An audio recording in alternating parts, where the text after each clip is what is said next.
Hello, everyone, wherever in the world you are. Welcome to this online session hosted by the Nursing Now Challenge and supported by WISH, which is the World Innovation Summit for Health. My name is Nick Bradshaw. I'm the Director of Partnerships and Outreach at the World Innovation Summit for Health, WISH.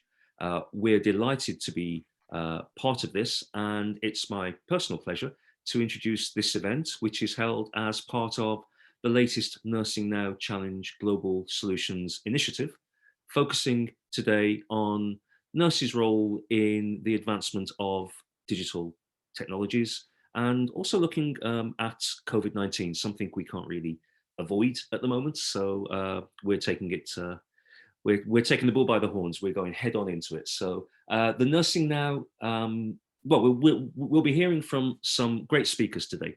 But first, a reminder of the initiative that brings us all together for this online session. The Nursing Now Challenge Global Solutions Initiative was launched last year to provide a platform for nurses and midwives to showcase their innovative ideas and leadership skills. By submitting a solution to one of these solutions, then you join a community of nursing and midwifery leaders driven to make real positive change to improve care and address ongoing global health challenges. Details of how to submit a challenge can be found at the nursingnow.org website. That's nursingnow.org, O-R-G. But essentially, you'll be expected to produce a short but detailed concept note outlining a problem and suggesting a solution to that problem. You can either enter as an individual or as part of a small team. Right now, two challenges are running, one that focuses on the role of nurses and midwives in addressing climate change, and then one that focuses on driving digital health. The deadlines are upcoming. They're really coming up rapidly. So for the climate change topic, the deadline is August the 11th. And for the digital health topic, which is the one being discussed today, it's August the 20th. My organization, WISH, is delighted to be sponsoring these challenges. And as part of that, we're offering $1,000 to the winners to help them develop their ideas, as well as give them the opportunity to present their idea at WISH 2022, which is WISH's next global gathering of healthcare leaders, practitioners, researchers, innovators, fingers crossed, happening physically, as well as maybe virtually, but hopefully there'll be a physical element in Doha late in 2022. Today's session is the last of a series we've been doing, and it will draw our attention to the role nurses can play in driving the digital health agenda and looking at ways to get digital technology to help nurses manage their workload, help problem solve, and also help nurses focus on the high level of care that they were trained to deliver. We'll also look at lessons learned from the COVID-19 pandemic, a pandemic that frankly continues to massively impact the life and work of nurses in 2021. Across today's session, we'll hear from a range of speakers who each bring insight into the topics being discussed today. Expect them to highlight some of the main challenges that need to be overcome, specifically highlighting those challenges where nurses can really be a key part of the solution. And we'll hear from a panel of nurses who will share their thoughts on nursing during a pandemic in this increasingly digitized world. Now, later in the session, there'll be the opportunity to put some questions to the speakers, all of today's speakers. So please, if you'd like to put some questions and you're watching us live, then use the Q&A function if there's anything you'd like to ask. I think it shows at the bottom of your screen. So there's a chat function that you're welcome to use, but then use the Q&A function to put questions. And if you've got specific people you want to ask those questions of, do say that, or you can be general in your comments. Now, I'm just going to check because thanks to the world of technology, we weren't sure we had everybody, but I've just got the report. I'll pretend it's in my ear. It's actually on my phone. Good old WhatsApp telling me that yes, everybody is here. So let's get going. So later in the session, we'll be putting those questions. We'll shortly hear about the virtually simulated placement and about digitizing diabetes care. But before all of that, let's hear from our first speaker, Lucy Setio. Lucy joins us from the Novartis Foundation, where she is Associate Director of Health Tech Innovation. She's also the founder of Manatee Mentor. Lucy, if you're there, welcome to this session, and over to you. Hi, Nick. Thanks so much, and hello from Switzerland, everyone. I'm probably the very atypical speaker who actually likes getting questions. So please stop me at any time, shoot questions. I'd love to engage with you. I'd love to share my screen and tell you a little bit about the story which actually we endured, let's call it like this, last year, and also still working on heavily on this topic, and maybe inspire some of you to share your experiences in it. Please do let me know if everyone sees my screen well. We do. That's perfect. That's brilliant. All right, great.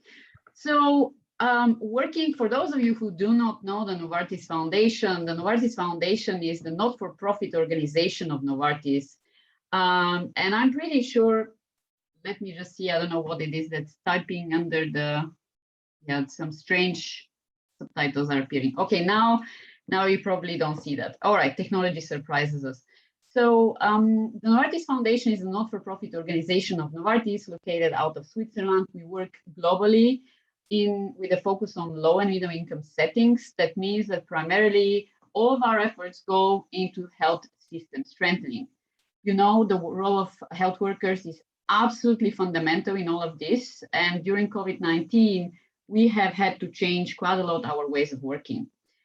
In the last 5 years, but also many years before, the foundation has run a number of big programs with different focus. But in the last 5 years, we have focused more and more on using the power of technology. Now, most of you would think, okay, technology, that's pretty interesting. What exactly, how does this relate to me? And this is why we decided to essentially focus on one topic today, or maybe I wanted to focus on this a little bit more. And it is the topic of artificial intelligence. And how does the role of artificial intelligence impact what the big picture of global health and essentially health system strengthening is. Now, the Novartis Foundation is part of an international group. It's called the Working Group on Digital and AI in Health, part of the United Nations Broadband Commission, which is looking at different challenges. Now, probably some of you won't be surprised to see these numbers. We know that we are facing huge challenges. COVID-19 is not one of them. We have many more, of course, besides COVID-19. The fact that we have to pay double healthcare expenditure, the fact that we don't have enough people in the field. And you know that best because we know that there is a lack of 9 million nurses and midwives shortage on the global job market. Basically, we need forces in the field. There is a huge shortage of professionals, especially in low and middle income settings. And there is over 700 million underserved populations around the world. So can you imagine the vast amount of need that there is today? And when COVID-19 hit us in combination of all these other non-communicable diseases, which we are facing today, with cardiovascular diseases being #1 global killer, we found ourselves in time when we obviously needed to use technology more than ever. Now, what does this mean for artificial intelligence? This is a huge opportunity. Often I like to explain, when I think of artificial intelligence, I don't think necessarily of, you know, the technical aspects of it. I like to think and explain it in a simple way. First, it brings us speed. This is #1. How do you do things extremely, extremely fast? How do you drive change very fast? The second thing that I think about when I think of AI is precision. How do you find precise and accurate answers or solutions to a problem that nowadays is very big problems, such as the combinations of syndemic, the COVID-19, all these other diseases that are out there, the lack of potentially tools and support mechanisms for us being, let's say, the HCPs on one side, for the patients on the other side, all the health professionals working in this space, the technologists as well. How do you do things correctly? How do you do it fast? And the last, of course, I like to think of artificial intelligence as not something that's really purely there in the cloud, but I like to think of it something that is tailored to the person, something that is extremely focused on the individual needs. As strange as it sounds, artificial intelligence is built by people, and it is therefore very important that we should not forget that it has to apply to a large number of populations. But how do you do something that is applicable to use an individual, but at scale? So this is artificial intelligence in a nutshell. So last year, we wanted to spend quite a lot of time with the Broadband Commission Working Group on this topic. And what are the biggest challenges which countries face nowadays in actually being able to leverage the power of AI for their health system? So given that this report exactly was created in concurrence with COVID-19, you can imagine that it was even more important. And all of these organizations supported it. They provided quite a lot of their expertise, their feedback. And we, together with Microsoft being the co-chairs, we really wanted to make it applicable to the real world challenges, meaning how can you use a report like this? How can you answer these questions, but then help the different groups that are benefiting and leveraging this type of know-how into their work, including health workers such as yourselves. Now, you know what I'm saying to you with all of this. There is a huge global challenge, and this is the Universal Health Coverage Challenge that we believe artificial intelligence can help tackle. But we shouldn't forget, as I told you, that artificial intelligence starts from the individual. It is needs-driven, it is patient-centered most of the time, or let's say human-centered to generalize a little bit more. And we shouldn't also forget that it needs quite a long and thorough process to get there.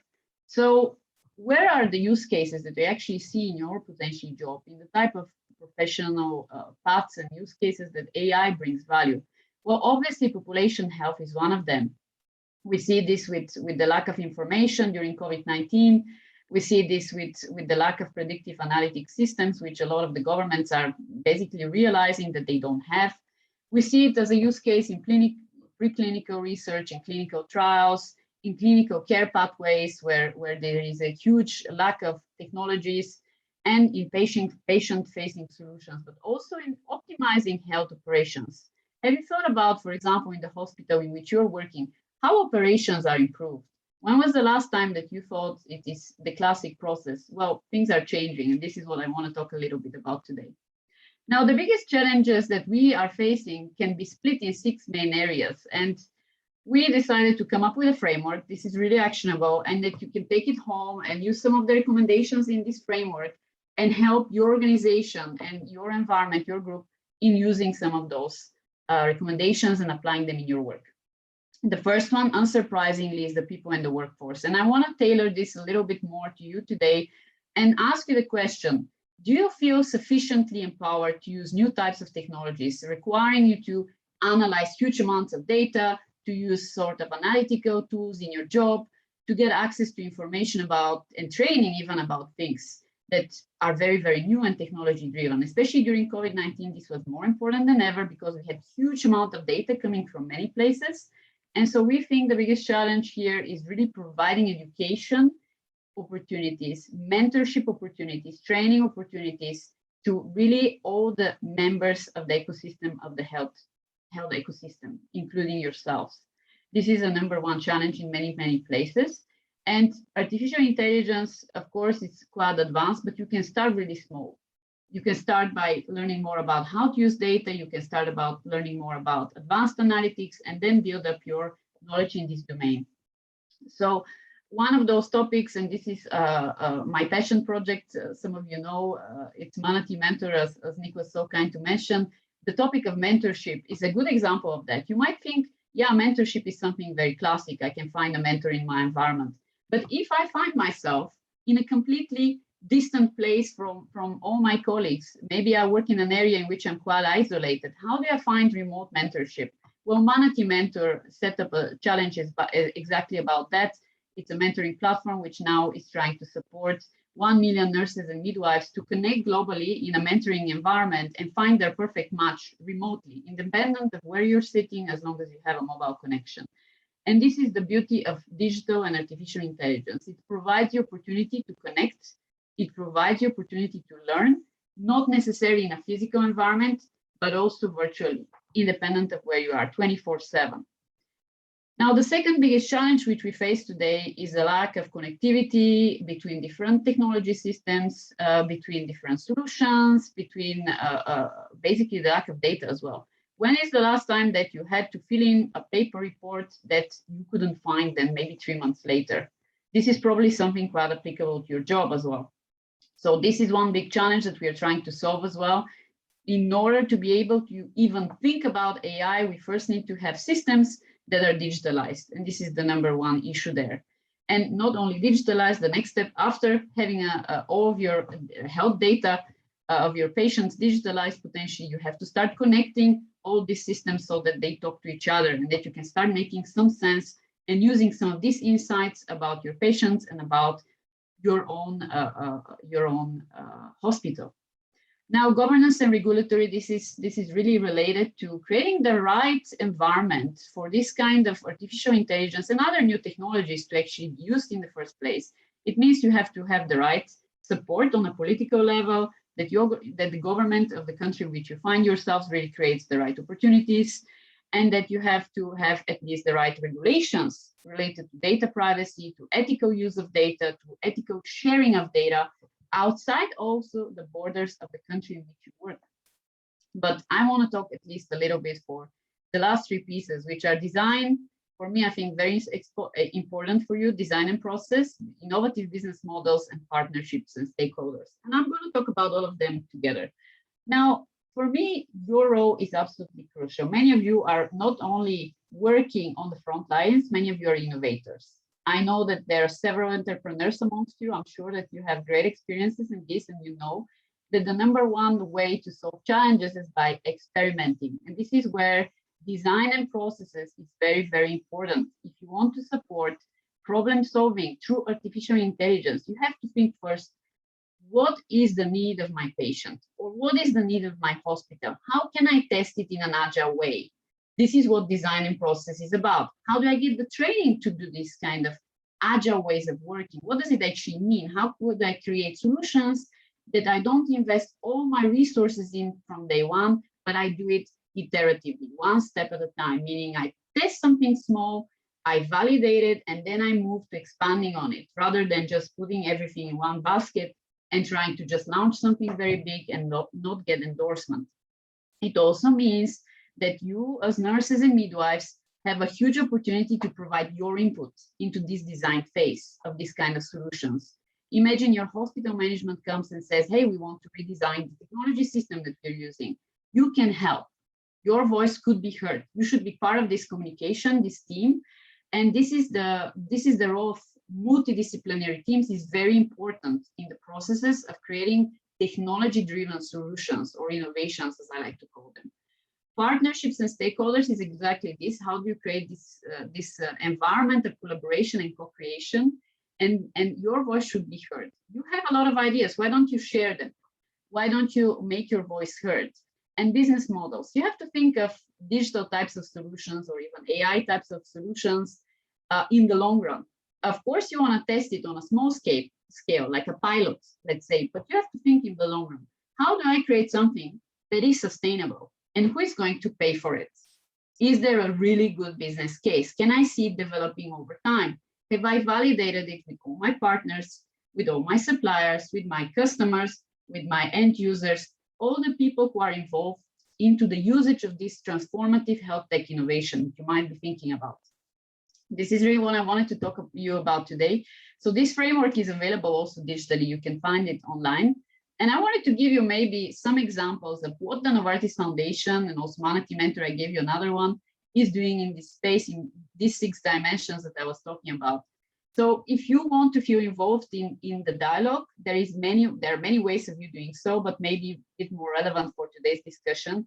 The Novartis Foundation launched in the beginning of the year together with DevEx a huge global platform focused on health tech, especially with interest in connecting the dots between high income settings and low income settings, and how do you create transformative solutions and support the dialogue, not only between health professionals, but also with policymakers, with researchers, with technologists, with innovators, and it's totally free. There are a number of events dedicated on innovation.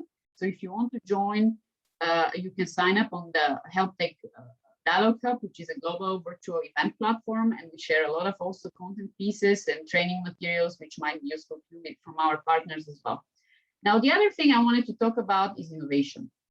Last year, we set up a challenge which was specifically focused on creating innovative solutions during COVID-19 who are going to help us build back better. Because we see that there is a huge need to invest in this space, to contribute in this space. And this is why we wanted to support startups led by women coming from low and middle income settings. And this is something we want to continue doing. So later throughout the year, you will see that we're starting our hub. We are actually continuing with this challenge. Last year, we supported 3 startups led by women from different countries. And this year, we are actually continuing with this challenge, and we're setting up a physical co-working and co-creation space for innovative startups, which is going to be in Kigali, Rwanda, in Africa. So stay tuned. Please connect with me if you maybe work in Africa, and if you are an entrepreneur and a nurse or a midwife, and you really have good ideas, please stay connected with me, because probably in a month or 2 from now, we'll be announcing our next challenge. So that would be another opportunity for you to actually present your ideas as well. With this in mind, thanks so much. If you do have questions, don't hesitate. I hope the presentation was interesting. I would love to hear your experiences, and back to you, Nick. Thanks, Lucy. Thanks so much for that. Yes, it was indeed very interesting. Using AI as a support, giving speed and accuracy to help rather than replace nurses facing great challenges. And really, thanks for sharing that 6-step roadmap for using AI in health. I just want to mention here that this session is being recorded. So if you do miss anything, you'll be able to watch it back once it's uploaded on the Nursing Now Challenge YouTube channel, probably later today or early tomorrow morning. And as Lucy says, you can put questions to her, use the Q&A button, and we'll be putting all the questions at the end. So thanks, Lucy. Thanks for that. We now head over from Switzerland to Coventry University, where we're joined by Dr. Natasha Taylor, who is the curriculum lead and associate professor for simulation in the University's School of Nursing, Midwifery and Health. Natasha is going to speak to us about the power of the virtual simulated placement. So, Natasha, we're powering through stuff, so please, the virtual floor is yours. Hello, Nick, and good morning to everybody. Hopefully you can hear me loud and clear. That was quite an introduction, quite a title. Yes, I trip over the title myself. So yeah, so good morning, everybody. It's fine. You can call me Natasha. It's a whole lot easier. So I'm the lead for healthcare simulation at a large university, Coventry University. We're right in the middle of England, and we're a very large school in a large university. So we have about 2,500 health students. So it's not just nursing and midwifery, although they take up the majority of our students. We have a whole range, every health discipline you can think of, from paramedicine to diabetes. So we have an issue. We're a large school in a large university in the middle of England. We have a large population density, and we have issues with placements. So I'm sure this won't be a huge shock to many of you in terms of nursing placements. One thing I will say, though, because I know we've got colleagues here from around the world. Some of you may not have a large population density. You're fairly spread out. What I will say is we do have partners globally, really. So although we are fairly population dense, we have partner campuses that are spread out in remote regions. We also have online remote courses. So I would say that probably I will understand and you will understand us in terms of our issues around getting placements. So we always did have issues getting our undergraduate and postgraduate students in healthcare and non-healthcare placements. Then COVID happened. And of course, all our placement settings just shut. So in terms of hospitals, clinics, wards, homes, everything just shut, and we couldn't place our students. No students allowed. So where we always had issues with placements, we had major issues with placements. Thankfully, at Coventry, we were slightly ahead of the game in terms of virtual simulated placement. So you'll hear me say that a lot in this session, virtual simulated placement, which I'll shorten down to VSP, so don't keep having to say it. All I mean by virtual simulated placement is virtual just means a placement you can access via screen, and that's any screen. Simulated just means made up, and placement is a placement. So we saw the issues with placement. We said, hey, can we try this? Because we found an issue way before COVID with placements. The problem with face-to-face placements is that it's not replicable. So we have student A and student B, and very often they would have completely different placement experience. So you'd put student A and student B in the same wards on different days, and they would see different patients, they would have different experiences, they would have different interactions. And so it's not replicable. So our students were having different experiences, which sounds good, but in terms of equity of access, it isn't good at all. So what we thought was, is there any way we can create a replicable, effective, reflective placement? Because of course, you know, our students have to be in the zone at the time they experience the placement. And of course, it relies on effective working memory. So at the moment, I'm talking to you and I'm not looking at the words down the side, the chat down the side, because my working memory isn't great. I can't talk to you guys and also answer questions. And our students are pretty much the same. So we expect them to do multiple things at once.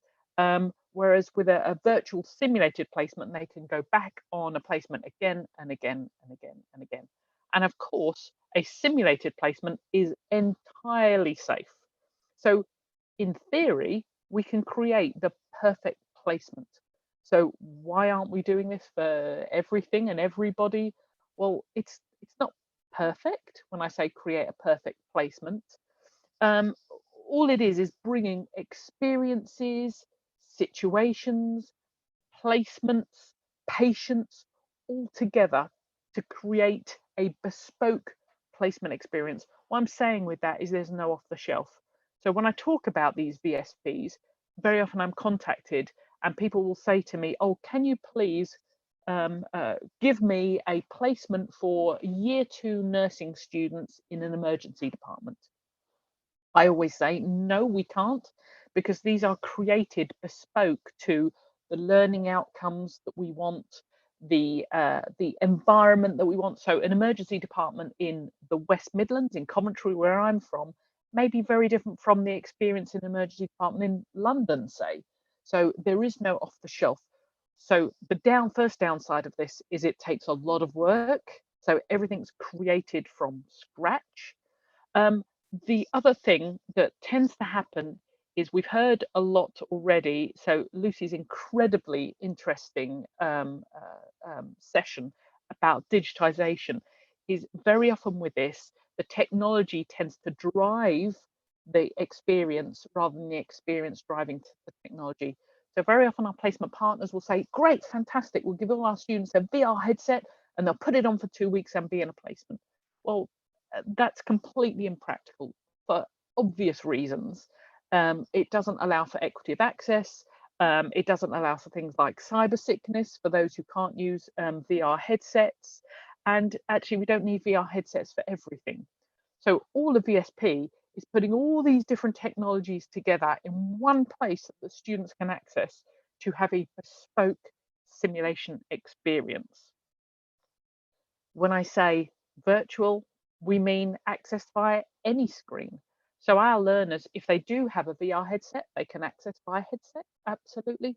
But they can also access via their smartphone or their tablet or their laptop, or even if you're old like me, a desktop. So you can access via any screen at all. Now, being a higher education institution, alongside this, which we love, the students love, fantastic, we have a research strand. So it's really important when we have any learning or assessment opportunities that we research and audit. So we have been doing this for several years. So we've been researching for several years. And the good news is that initial findings are that these virtual simulated placements increase confidence, which actually you'd sort of expect that, because the learners can go back and revisit the placement again and again and again. So you expect it to increase confidence. But I think the exciting thing is the outcomes show that we have better scores in testing after virtual simulation compared to face-to-face. Now, I've said create the perfect placement. Obviously, we can't create the perfect placement.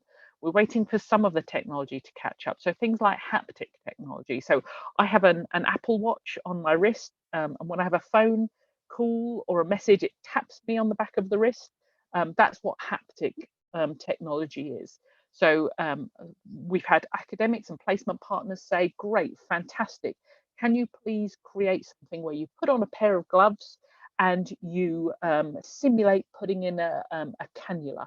It's like, yeah, no, at the moment, haptic technology isn't there. It probably will be in the future, but it's not quite there. So it's not perfect. So anything that requires sort of hands-on with a patient, we're not quite there yet. But for things like communication, difficult communication, complex communication. So for example, Lucy talked about AI. We have an AI software that you can ask questions, that you can create a patient and ask questions of the patient, and the patient learns from the question. Absolutely, we can do that, but we can't really do hands-on. So that is a very quick whistle-stop tour of what our virtual simulated placements are.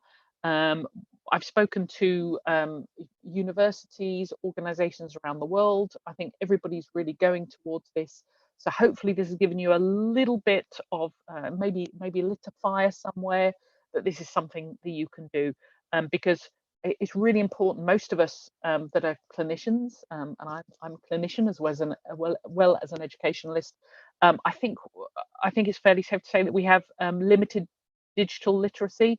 So I'm 50 something now, so I didn't grow up with computers, whereas our students did. So I think it's a question of actually driving digital literacy for us as well as our learners. So very quick tour. If you have any questions, please put them in the chat. I'll also put my contact details, so please do get in touch. Thank you. Thanks, Natasha. I see we already have a couple of questions there, so we'll put those to you a little later on. We are whizzing through everything here. Placements, so important to career development. So COVID-19 forcing us to be innovative, and Natasha explaining there how her university school got around that, while also pointing out that, yes, COVID's been a catalyst for change, but there's actually been a role for virtual simulated placements to give a consistently good experience that predates COVID.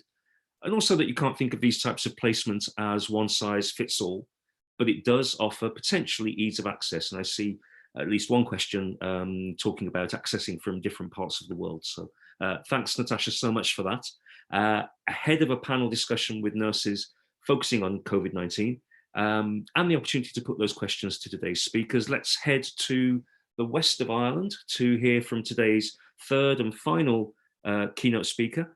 That person is Sinead Malloy. She's a clinical nurse specialist in pediatric diabetes at Sligo University Hospital. And she's going to share with us some valuable first-hand experience of digitizing diabetes care and what the future holds for digitization in her specialism. So hi, Sinead. Thanks for joining us today. Over to you. Thank you. Thank you, Nick and Hannah. I'm just going to set it up here, if that's okay. Can you see that screen? We can. Perfect. There you are. Full screen. Perfect. Perfect. Thank you. So as Nick has said, my name is Sinead Malloy, and I'm a clinical nurse specialist in paediatric diabetes in the west of Ireland, in a hospital called Sligo University Hospital. I have 20 years experience in nursing and 16 years of that in paediatrics. I've worked for the last 11 years as a clinical nurse specialist in paediatric diabetes, and I've currently just completed my master's in digital transformation. So thank you to Nick and Hannah for asking me to come and invite and share our experiences with you today during the COVID-19 pandemic and how we digitally transformed our paediatric diabetes service. So digital healthcare, it's not the future, it's actually here. And as nurses, we are agents of change in the digital health ecosystem. And that's really, really important because in our model of care, it advocates for child health that will be realized by thinking differently, breaking traditional paradigms and joining together in a shared vision. And who would have thought of the challenges that we would have faced in March 2020 when COVID-19 arrived and as a global pandemic. And like you all know, outpatient services grinded to a halt. And as a service, we started to think, how are we going to deal with this? We had limited data on how it was going to affect patients with diabetes and especially children. And we were all feeling very scared, and our families and children were feeling very scared. But as a service, we wanted to maintain our level of care, and we started to question how we could do that. So like Lucia said earlier, we probably used elements of design thinking and human-centered design to see what would be best for our patients and families. So traditional diabetes care, this was pre-COVID, and we used a part of this, I suppose, up until recently, is where patients with type 1 diabetes, which is an autoimmune condition, which the beta cells in the pancreas stop producing an essential hormone for life called insulin. So this requires the patient and the child to prick their finger at least 6 to 8 times a day and to give themselves an insulin injection 4 to 5 times a day. And this is probably your standard care for patients starting out with diabetes. So when they were diagnosed, we gave them a logbook and we sent them home and we asked them to record their blood sugars pre-meals and on occasions during the night and before they went to bed, and asked them to write down what insulin they took. And I have an example of it here in the logbook. We also brought them into clinic every 3 to 4 months, and they were seen by the diabetes consultant, Dr. Glacken, Claire, my other colleague, clinical nurse specialist, and Amanda, our dietitian. And that we basically looked at those books and made, and those were points of time, and we made clinical decisions based on that. I suppose we assumed that the patient was filling in the right data, and were writing down everything as we asked them to do. Now, I know if I asked all of you to write up a logbook for the next 3 months, how good we'd all be. I mean, some of our children would come in with exemplar books, all written in the same pen, and we'd wonder, you know, were these readings real? So we were always very cautious. So then we decided we'd start to download their meters, and we started that within our service. And we also had introduced in 2015 insulin pump therapy, and we were slowly building, and currently we have over 56% of our patients on insulin pump therapy. And the patients on insulin pump therapy were probably using the technology a little bit better than the patients that were on insulin injections. So COVID-19 accelerated our change because overnight we had to change, and we had to innovate and we had to think fast. So words like Microsoft Teams, Zooms, WebEx all became part of our vocabulary, and imagine a world now without these. These were all very new platforms to us. So we've got a health service change framework in Ireland, and we use that as our template to define, design and deliver the way we were going to deliver our clinics, because we didn't know what we were facing. To look at new ways of care delivery, and we questioned whether or not we could bring in virtual clinics using these means. At the time in Ireland, there was very little people using teleconferencing, but the HSE responded, and they introduced this system from Australia called the Attend Anywhere, and this system was perfect for us and our well children. And we could keep in contact with them. So the multidisciplinary team, we could have up to 6 people on the call. And this allowed for both parents to come in on the call. It allowed a parent at work to come in from the call if they were working. And it allowed us as a discipline, as healthcare professionals, to liaise together. Or if we needed to talk in private to the child or family, we could put them back out into the virtual waiting room. And studies have demonstrated that telemedicine can actually deliver similar care to actually face-to-face. But we knew that we were digital laggards in Ireland, and it would take huge organisational change to implement, and we needed to embrace it.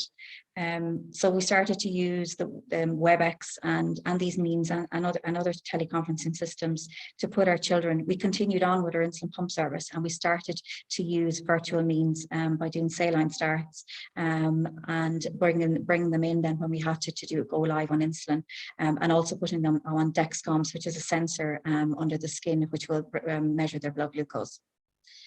So the advantages of telemedicine and technology within our clinic was that we got to meet parents that maybe we'd only met at diagnosis, and we'd seen very little of in clinics, because it tends to be just one parent maybe that comes to the clinic, and it tends to be the same parent all the time. So it was great. We were actually getting to see these families in their entirety, and siblings too. It also meant the families didn't have to take half days from work, and in the west of Ireland where we live, they could end up having to travel 60 to 80 kilometres round trip to come and visit us in the clinic. So it was saving on time, and as you know, schools went to virtual means as well, and children didn't want to be missing out on days at school. So it was a flexible approach that we could offer the patients. We also found that it was going to be very suitable for our transition clinics. And then also on the ward, when patients come into the ward, they usually spend 3 to 4 days in on the ward, but actually we started to use telemedicine to get them home a little bit earlier, because it facilitated earlier discharge, because we could deliver the education.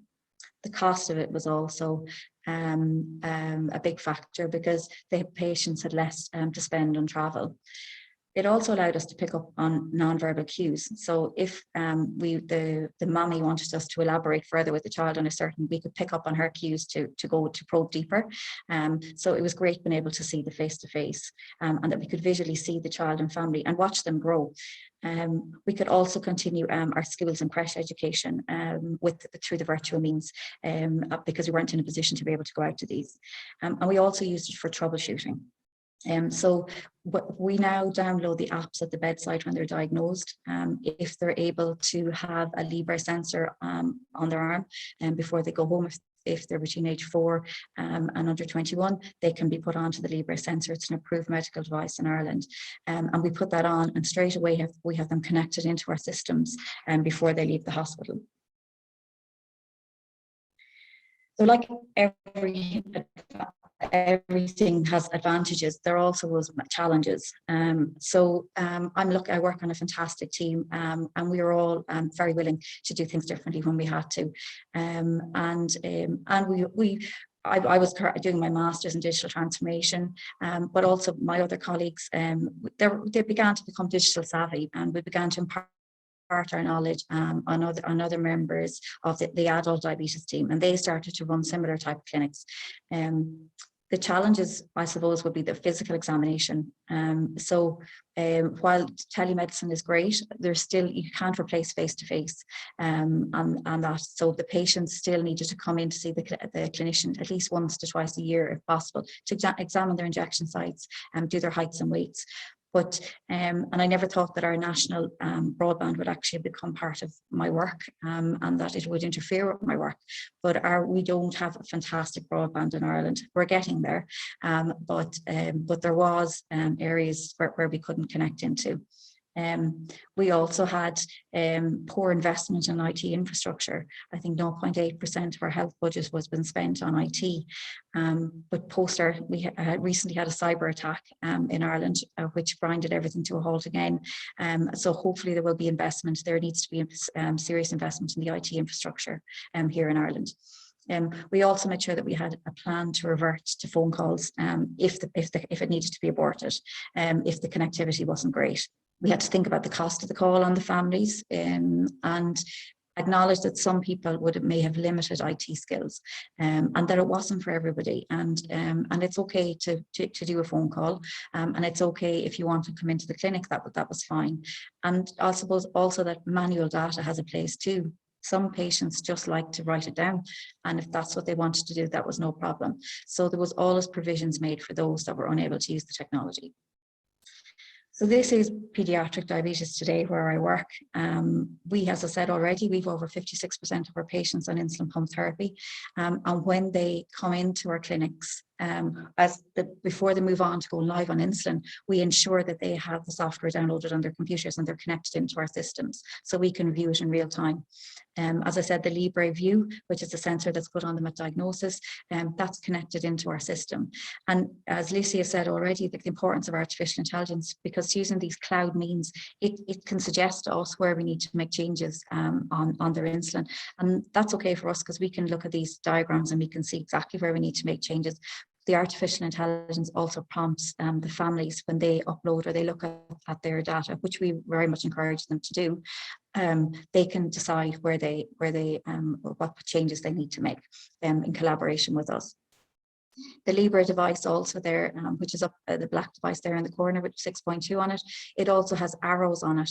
So this type of technology was great, because parents reported for the first time at night they could actually sleep, because they could actually see what way their blood glucose was going to be trending, whether it was going to be stable or whether they were on a downward trend, and if they needed to do something about it.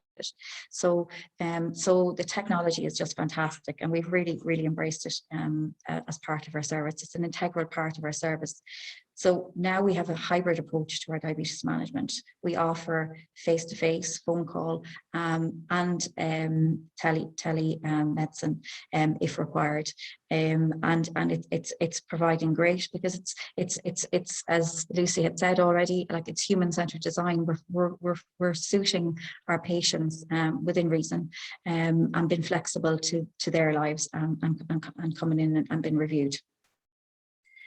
So in essence, our service went through a digital transformation, and this is the process of using digital technologies to create new or modify existing processes and culture and patient experiences to meet the business requirements.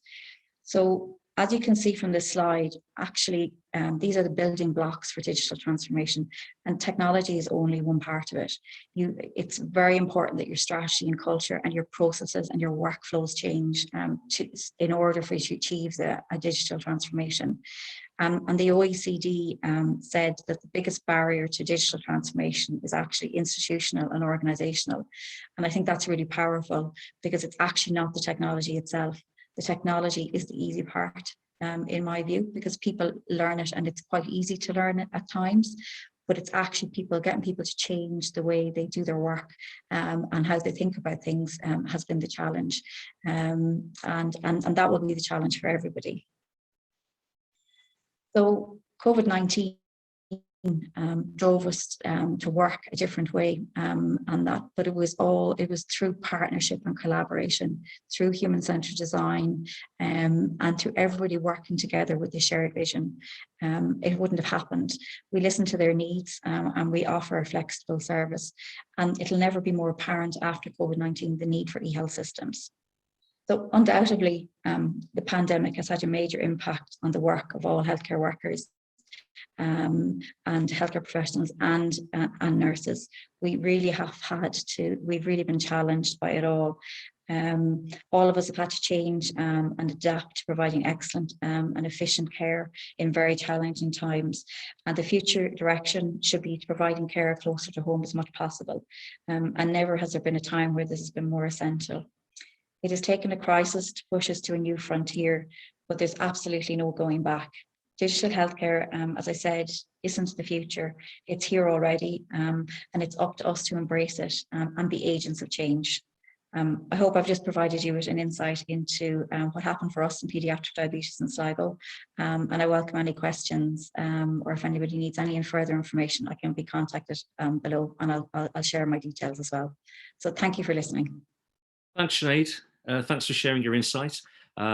Fascinating to hear that you see the families more and in their entirety. You know that you're hearing about, to hear about the time efficiencies that families get from being able to contact you digitally, but also kind of pointing out the problems, internet bandwidth, lack of ability to conduct physical examinations, technology breaking down. Hopefully we can keep the technology going for a little longer.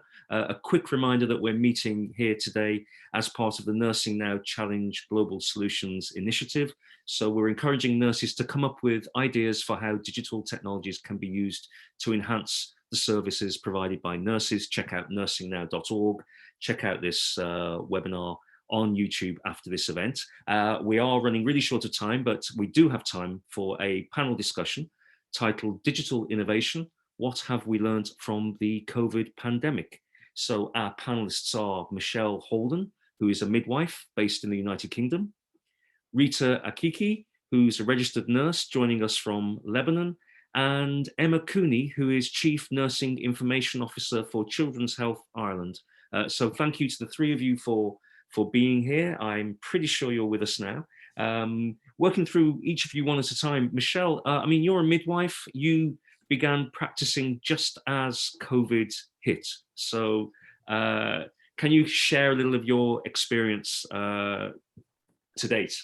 Yeah, sure. As you said, qualified just before COVID hit. So I've had a slightly different journey, I think, to other people, because I haven't known anything else. I was a student before, but this is all that I've done in my practice, and digital health has really been kind of, I feel, sort of pushed through really quickly. And it's really shown us that we can make these changes quickly when we need to. but I found I kind of really connected with what Sinead was saying. It's really kind of similar in maternity. We also use Attend Anywhere now, which we didn't pre-COVID. I've really found, I feel for me and in my kind of team within the community, you know, we have found more job satisfaction. Definitely, I think through kind of these changes that have been made because of the pandemic. You know, we have less admin time. You know, we don't do as much admin. We're able to provide kind of a real kind of positive difference. We're able to spend time rather than sat at a desk doing admin. We're able to spend that time making a positive impact and a positive difference to our women and families. You know, the whole family is involved in maternity care now because we can do these kind of meetings and clinics via Attend Anywhere or even via phone. And I feel like it gives us a better work-life balance. It gives us better job satisfaction. And I really feel kind of in the long run, more job retention, because if we're enjoying our job, we're going to stay and we're going to keep doing it. You know, community midwifery is tough. We spend a lot of time, or used to spend a lot of time, traveling. The area I work in is I wouldn't say rural, but we cover a really big area, about 40 miles radius. So actually to be able to sort of connect with women and families via Attend Everywhere, which has been pushed through, we definitely have better job satisfaction and better job retention.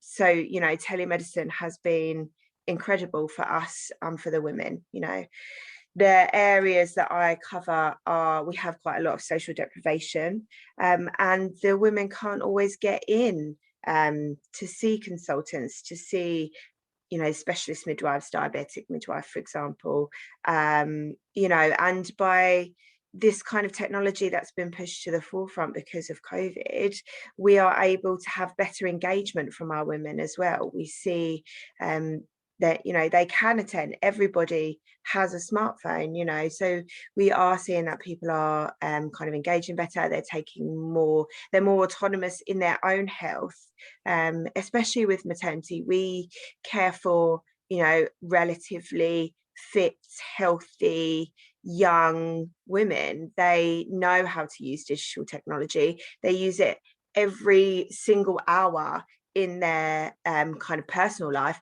Why would we not use it to help them, you know, maternity journey, their pregnancy journey be better, and they feel more engaged in their maternity journey? It's just yeah. And as Sinead said, we've had the same difficulties as well. You know, there are some women that we do have to see face to face. We do need to take observations from women at certain points throughout their pregnancy.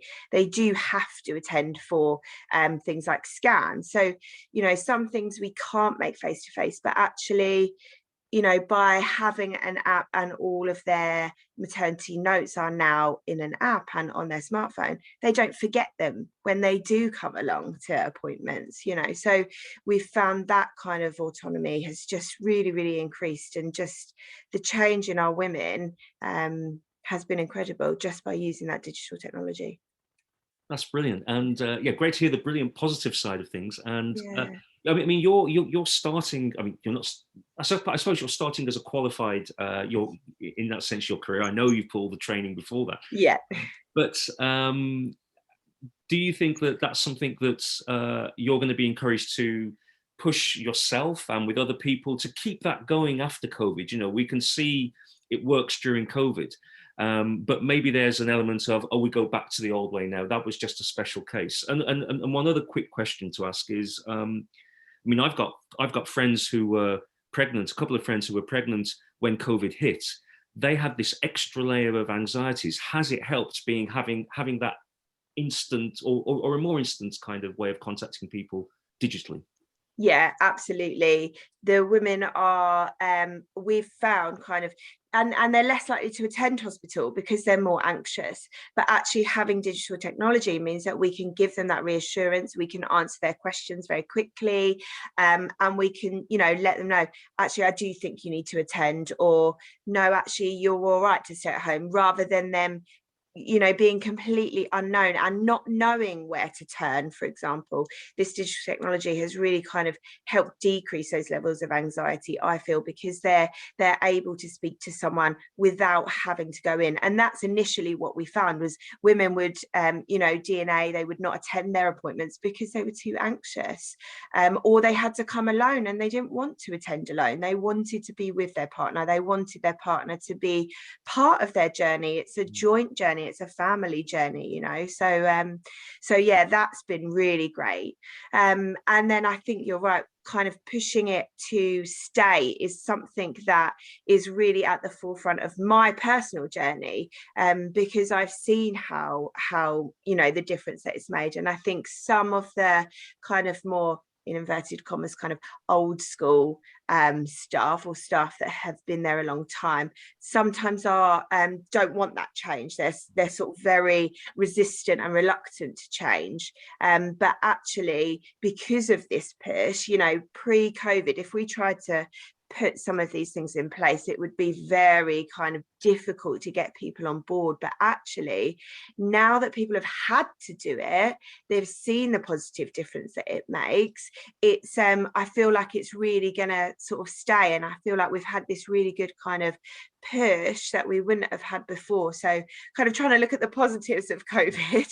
Yep. I feel like it's really kind of made a difference to the team as a whole, you know, from consultant to breastfeeding support worker, healthcare assistant. We've really seen that impact, and I think everybody is going to push to kind of keep it. Thanks, Michelle. Again, pointing out a midwife. So really important that this challenge is for nurses and midwives. So really want to hear your thoughts if anybody has any innovative ideas that they think can move forward. As I said earlier, we are offering a prize of $1,000 and the opportunity to go to Doha and present in front of healthcare leaders your ideas. So, but thanks for that, Michelle. We move now to Lebanon, to Rita. Now, talking of those challenges, Rita, you won a previous Nursing Now Challenge Global Solutions Initiative, which was about supporting the transition from student to practicing nurse. And I know you have a strong interest in digital technology. So over to you. Tell us a little bit about your experience. Hello, I am Rita Aie from Lebanon. I am a nursing director at Abu Jawde Hospital. I would like to share with you our experience at the heart failure clinic that we had initiated in the hospital since about 3 years. So since 3 years, we had this heart failure clinic, and we can pass, please, next slide. So this is a clinic that is led by nurses since 2019, and we are giving a free consultation for the patients. We are a multidisciplinary team. We are engaged in a program with these patients in order that these patients can be as possible as it could be with his chronic illness. Since in Lebanon, this program is important because we do not have a national heart failure program in Lebanon. So as nurses, we did this initiation with Novartis, and we had a good issues with the patients till COVID. If we pass, next slide. So this program was based in education with a cardiologist, with a dietitian, with a physiotherapist, and we did a great work one-to-one with the patient. They came to our clinic. But next slide. But when we came to COVID-19, we had to lock down the country. We had to keep patients safe, and the patients are very vulnerable, so they were afraid. And after 4th of August, we had this horrible Beirut blast. So the economic crisis is very, very disastrous in Lebanon. And actually in 2021, we have a big issue with the patient. This is the lack of medication. Next slide, please. Next slide. So we had as nurses to think out of our usual thinking, out of our usual working. So what we think about is going digital. In Lebanon, all the population have smartphones. All the population have access to internet. So this was something very good to us. And we established the needs of our patients. They are heart failure patients. They have caregivers with them. They are anxious. They can not go to hospitals. So we established our priorities and we decided to go digital. First of all, we use the platforms of the hospital. We use the website. We put messages. We use those Arabic messages because this is our language. We use what the patient can understand. Some messages about the COVID-19, the importance of the vaccination, the importance of the continuing of the program that he is initiated in. We helped the patient in WhatsApp call. What we used really was the WhatsApp call. Since we can see the patient for the clinical exam, we cannot touch the patient. So what we did, we helped the patient to learn how to do his auto-evaluation. So a symptom checker is did by the patient. He put his finger to see if he has edema. He put his balance to see his weight. He can take his pressure and do a daily graphing of his pressure, and we discuss with him. First of all, it was like a discussion. Then we established an algorithm of this consultation by WhatsApp call. And this algorithm helps us to know what is going on with our patient and what are the target questions. We can see the next slide, please. So this is one of the simulation. We can go to next slide, please. So what the nurses did in the department was in collaboration with the cardiologist and the dietitian and the physiotherapist, and we enhanced the importance of the vaccination. So it was not a communication with only the patient, but also we communicate with the caregiver, his spouse, his son, his daughter. What are their concerns, what they think about, what are their real needs, how can we help them, and especially we reassure and support the family member. We was very flexible, so we asked the patient and his caregiver what is the best time for him.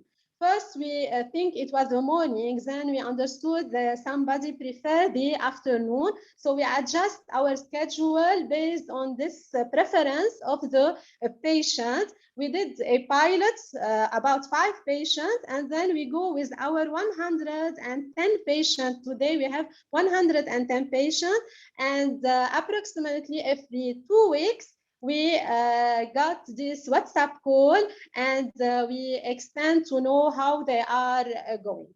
If we see the next slide. This is one of the issues that we did. We go via Facebook also to a large population. This is me with 2 of our cardiologists, and we talk about the heart disease and the prevention of the heart disease in time of COVID. And our main concern was how to prevent the readmission of the heart failure patients, since we know that every readmission is getting the patient worse. If we go to the next slide, please. And so we initiate this solution, this digital solution, with the less of resources that we have, since the WhatsApp is on every phone in Lebanon and it is very accessible till days. We centered our care on the patient, and we are going on the sustainability. We are now preparing to get to the 29th of September, the World Heart Day, and we are planning to expand the word to tell everybody about this solution in order to help others and to help our patients who get more information. What we also working in now is the most big issue of the patient, that there are in lack of medication. They do not have access to their medication. So what we did digitally was to go in the field and to see where are the medication right now in Lebanon. Traditionally, there was in the pharmacy. Now they are not there. They are in the NGOs. They are in the primary healthcare divisions. So what we did, we took a list of the primary health divisions. We took a list of the NGOs in Lebanon. We every nurse do a contact with one of these division, and we play a list that we send to each patient where he can find the medication near of his house, and that was very helpful for the patient. They used to go and search from pharmacy to pharmacy. Now they know they can go to this NGO, open a medical file, justify their medication with a prescription with the doctor, and continue to get their medication. And this was very helpful. We also conduct a small study to see the impact of this digital solution or WhatsApp solution and how it is seen by the patient. We got two data till now. We can say that we did not have a high rate of readmission of heart failure patients, even with all the challenges that are facing today. And the second was that they are very satisfied about this connection with the nurses. At any time, they can send their question, we can call them, and we can help them, reassure them. The family is less anxious. They are more flexible with their family. They took their medication, and really it was something good for the patient that we are proud of, and we are working on the sustainability of our program for the next months. And thank you. I'm able to any question. Thank you, Rita. Thank you so much for that comprehensive presentation. I think what strikes me is using existing technologies, using the fact that people have WhatsApp, even if many nations at different times face different crises. The world is facing COVID, but of course, you had that terrible explosion in Beirut this time last year. There's the economic issues. But the one thing that people have is most people have access to their phones or know somebody else who does, there's always that. So best of luck with all you're doing over in Lebanon there. Thank you, Rita. This brings us to our final speaker, our final panelist today, Emma Cooney, who is the Chief Nursing Information Officer for Children's Health Ireland. Emma, I understand that the system that you lead has undergone a huge digital overhaul in recent times. Imagine that's coinciding with COVID hasn't been easy, but it'd be really interesting to hear about your first-hand experience there.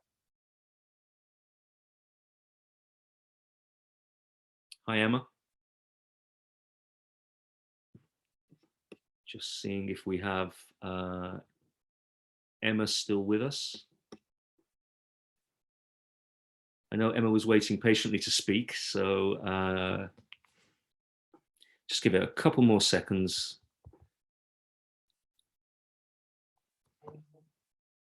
Looks like we've lost Emma. If she does pop back up, then she's obviously very welcome to speak to us, because we did want to hear about those first-hand experiences. But we're coming to the end. Actually, I know we're asking for questions to the panelists, but what we've noticed is during this session, the panelists have been very and the speakers have been very efficient and have been answering the questions. So Emma is here, I think. So Emma, if you want to just take over.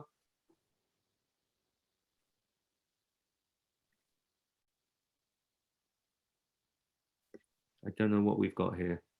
See, it wouldn't be a technology, it wouldn't be an online session if there wasn't some, this hasn't been planned that we'd try and show a little bit of the failures of technology towards the end of this, but it does seem that we are that way.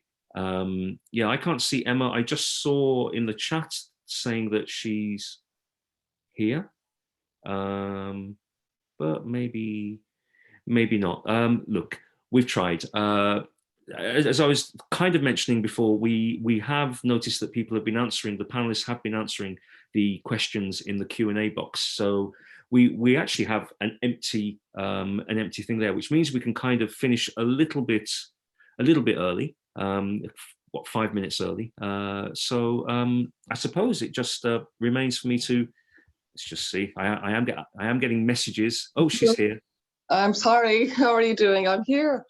Hi, Emma. Very well. How are you? Yeah, if you can put your camera on and we can hear you now at least. So we've just got 5 minutes remaining. So over to you to end. And I don't know if you heard the questions I was, or the comments I made to hear about your experience. Yeah. I suppose we as I've alluded to in various other different discussions recently, we were projected into the future in relation to COVID-19, and I think Sinead certainly has captured that very well within the paediatric setting there on her wonderful presentation around the care of the diabetic children and the use of the various different platforms. And I think from a pediatric perspective, COVID didn't impact it from a health perspective as much as it did in the adult world. So it was more the staff that were impacted in terms of their own health. And significantly, the cybersecurity attack here in pediatrics has had a major challenge for us. We have gone through the last 12 weeks where we have had limited use of our various different systems. And my role as Chief Nursing Information Officer is to bring pediatric nursing into a digital transformation process, because we are building a new children's hospital. And it's a really exciting opportunity, but we have a long journey to go. So what we have experienced over the last 12 weeks was a phenomenal challenges around accessing patient information, patient data, and indeed communicating with each other. In the first week, we had no telephones, let alone anything else, in one of our organisations here in Dublin in Temple Street Hospital. So that we were ever so grateful to that. At least we had mobile phones and WhatsApp. And that was our mechanism of communication for the first 7 days within that organisation. And then transitioning over to the other areas, we've had no email at one site for 12 weeks, so people had to make various different workarounds. So the aspect of people's flexibility, their wherewithal to find different workarounds has been phenomenally significant, especially within the critical care areas of ICU, operating theatre, ED departments. In fact, our ICU is completely digital. And for those young people that are working in that environment found it a real struggle to go to paper for a duration of probably about 6 to 8 weeks.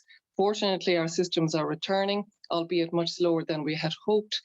We are progressing back into technologies where we thought we weren't really that technical, but in fact, we're much more than we originally thought.